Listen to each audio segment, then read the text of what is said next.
Hoy hablaremos sobre un experimento que se hizo en Rusia a principios del siglo XIX, que fue el primer experimento moderno de ingeniería social. Es el experimento de Arakcheyev. Ya vamos a ver cómo fue este asunto. Así que rápidamente nos ubicamos en Rusia a principios del siglo XIX. Un día el zar Alejandro hizo una visita a un lugar llamado Gruzino, que estaba a unas 75 millas al este de San Petersburgo. Era propiedad de un general de artillería llamado Alexis Arakcheyev. Arakcheyev era un noble de menor rango.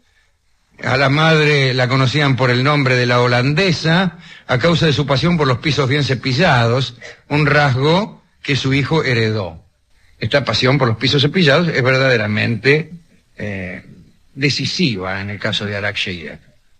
El interés por la pulcritud se reforzó cuando lo incorporaron a la casa militar del zar Pablo, que era el padre loco del zar Alejandro. Rusia en aquel entonces era un país descuidado y grotescamente ineficaz. Sus gobernantes solo se ocupaban de los signos visibles y externos de sus deficiencias. El zar Pablo, loco, había sometido a disciplina militar a todos sus siervos, formado con ello un pequeño ejército privado, sometido a normas feroces. Además, había convertido toda la propiedad en la que residía en una sucesión de cuarteles de aspecto impecable.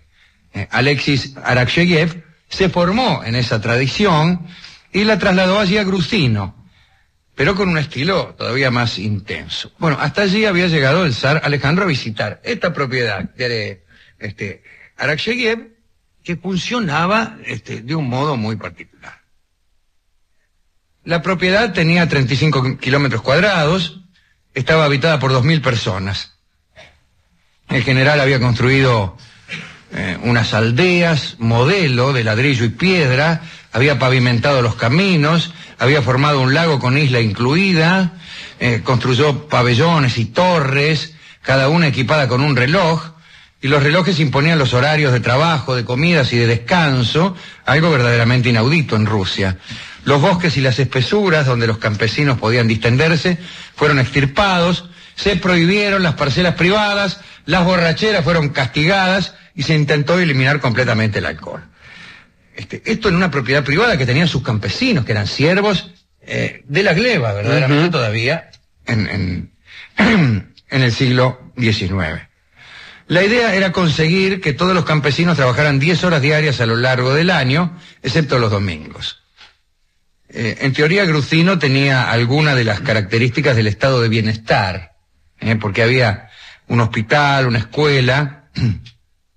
El general Arakcheyev recibía informes sanitarios, la vacunación contra la viruela era obligatoria, pero ciertamente los habitantes tenían sobre su vida menos dominio todavía que los siervos comunes, los siervos regulares de Rusia. Con el propósito de elevar la tasa la tasa de natalidad, se redactaron listas de mujeres solteras, núbiles, y las viudas que podían engendrar también figuraban en esa lista, y se las presionaba para que hallaran esposo. El general Arakcheyev tenía que aprobar dichas uniones. Los castigos estaban sistematizados. Se castigaba la primera falta con una flagelación en el establo. En la segunda se utilizaban los soldados del regimiento, un regimiento que había por ahí, de Preobrazhensky se llamaba, que empuñaban unos gruesos garrotes llamados varas de Arakcheyev.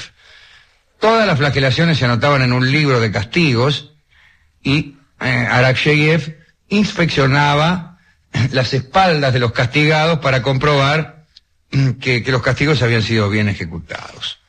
En la iglesia se obligaba a las mujeres que habían cometido faltas a usar un cuello de hierro y a rezar frente a la congregación pidiendo que se les perdonaran sus pecados. Bueno, hasta ahí llegó el zar Alejandro a mirar de paseo y se sintió abrumado por lo que vio. al igual que su padre, Alejandro era un maniático del orden y vio que podía imponerse en un país como el que él gobernaba, que como hemos dicho, estaba tildado en Europa como desordenado, perezoso y sucio. Alejandro recomendó a parientes que prestaran atención a 4 aspectos que lo habían entusiasmado. El orden, la pulcritud, la construcción de caminos y la simetría. Grucino no solo impresionó al zar Alejandro, sino que lo indujo a promover aquello a gran escala. Esto es lo que queremos contar. El tipo vio lo que hacía Arakcheyev en aquella propiedad suya y dijo, esto lo tengo que hacer en toda Rusia. Esto lo tengo que hacer en toda Rusia. Rusia estaba en expansión en aquel entonces, necesitaba un ejército enorme con fines de conquista, de ocupación. Tenía un ejército enorme, de 1 millón de hombres, la mayoría de los cuales habían sido siervos.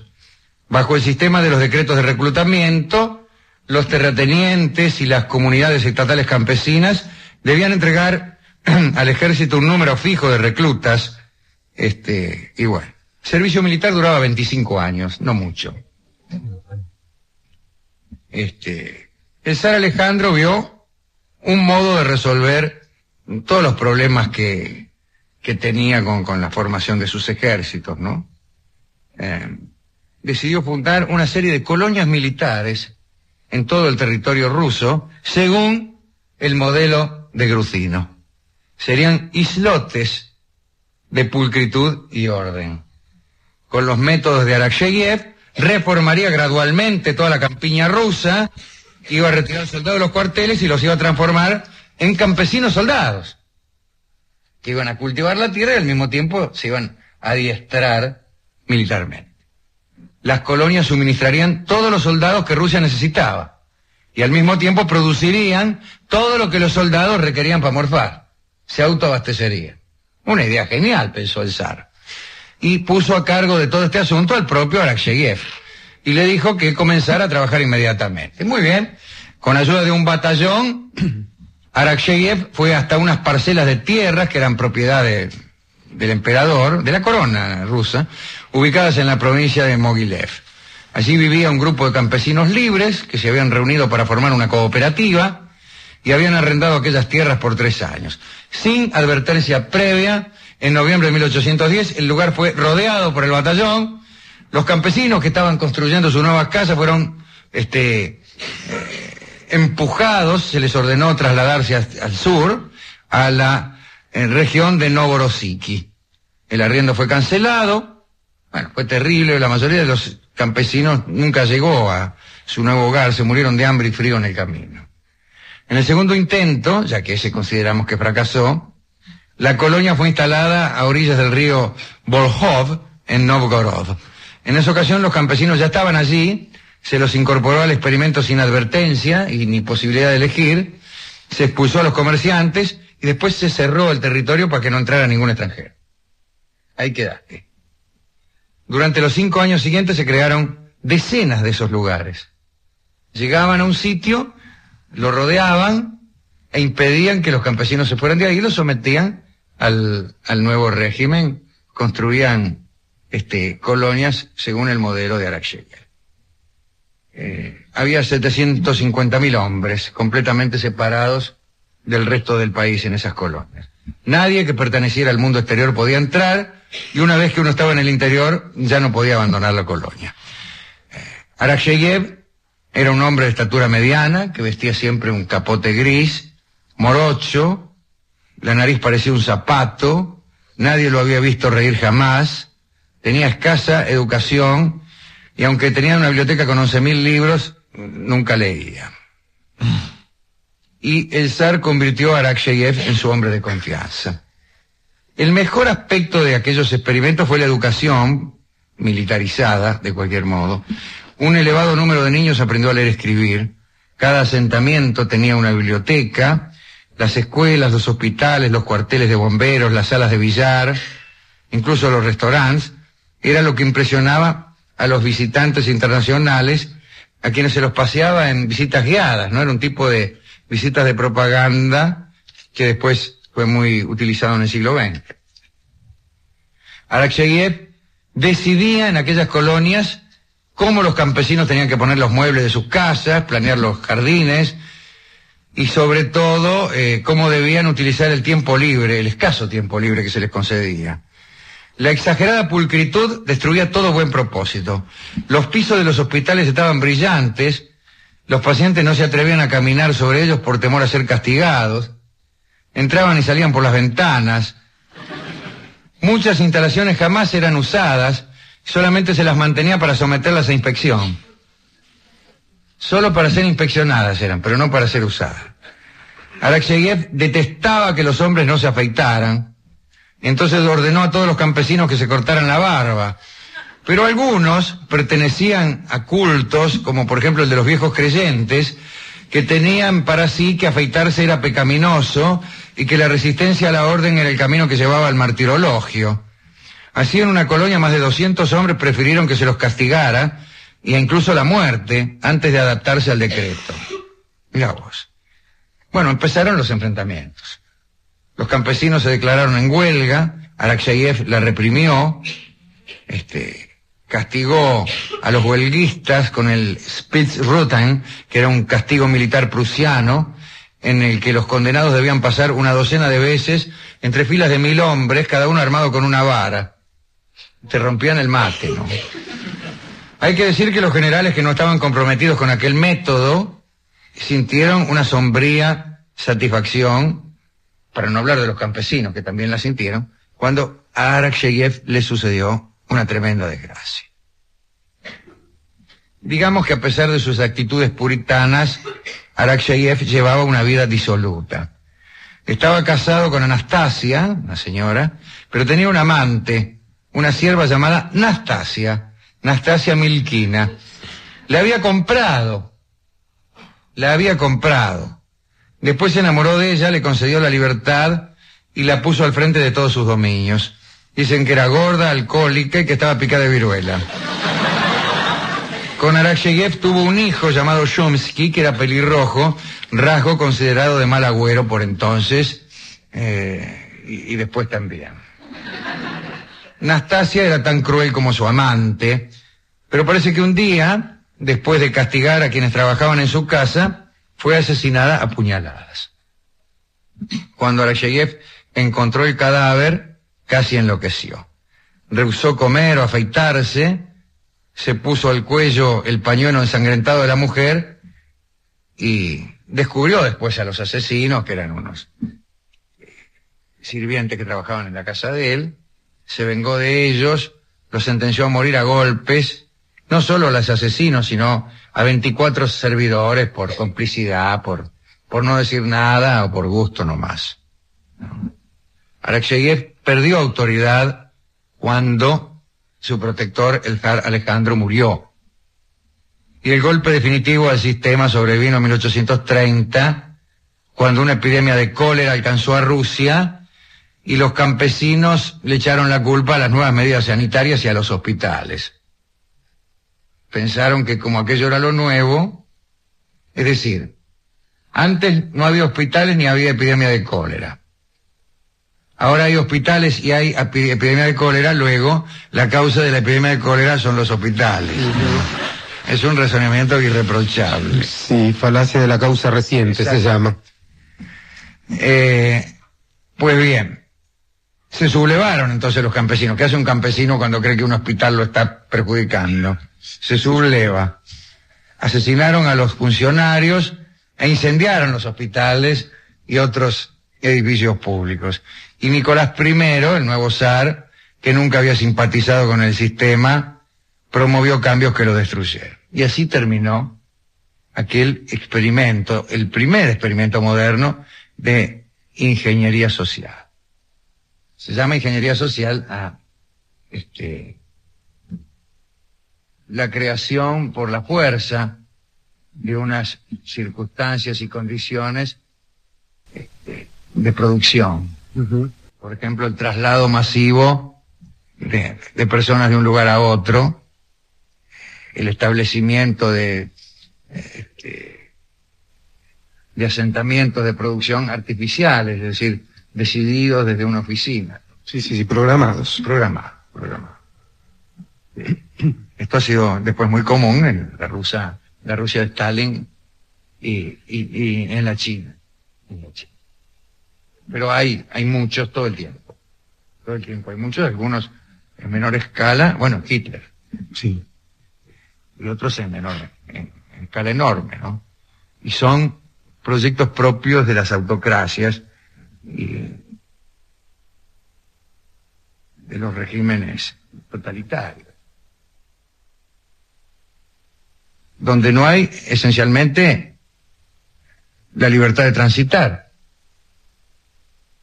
donde se necesitan pasaportes interiores. Esto es sencillo. ¿A quién dedicar esto? Bueno, desde luego a nuestros amigos campesinos, a las víctimas de Arakcheyev y del zar Alejandro. Acerca del zar Alejandro podríamos hablar alguna vez. Pero no. Quiero decir, hablar de su carácter, de algunas costumbres que tenía. Era un hombre raro, era un hombre muy raro. ¿A quién otro podemos dedicar esto? Bueno, no sé, no hay gente muy simpática aquí, ¿no? El amigo Alexis Arakcheyev era bastante antipático. El padre del zar Alejandro, el zar Pablo, estaba loco. El que vino después, Nicolás, muy simpático no era. No. Los que no se quisieron, podemos dedicar a los que no se quisieron afeitar. La mujer del tipo, la amante Nastasia, era peor todavía que él. Y encima fea. Y picada de viruela. A la madre de Arakcheyev, que le decían la holandesa porque lustraba los pisos. A los pacientes que, pobres, no le dejaban pisar los pisos y salían por la ventana. Estaba pensando, Alejandro, que hay quienes sostienen que también el gaucho aquí sufrió alguna de estos tipos de planificaciones. En algún momento, sí, claro. En algún momento se le pedían pases para ir a un tal lugar, o se los llevaba a ir a un determinado lugar para ganar terreno, para enfrentar a la indiada, sí, ¿no? Claro. Más bien eran reclutamientos forzosos, no era tanto ingeniería social, pero para evitar que el gaucho abandonara los fortines, se le pedía un pase. Ciertamente era una actitud parecida a esta, pero diferente. Me parece a mí menos cruel, menos tremenda, menos tremenda. Pero bueno, entonces también al gaucho Martín Fierro, víctima de una cierta, no digamos ingeniería social, pero experimentos militares chapuceros, ¿no? Los reclutamientos forzosos. Así que al gaucho Martín Fierro, a su amigo Cruz, también le dedicamos. ¿Y con qué podemos ilustrar esto? Bueno, está lleno de tangos sobre Arakcheyev y la ingeniería social. ¿Sí? Disculpe mi ignorancia. Me imagino yo, ¿sobre qué otra cosa se van a hacer tangos? Sino sobre las dificultades de un campesino trasladado a Novgorod.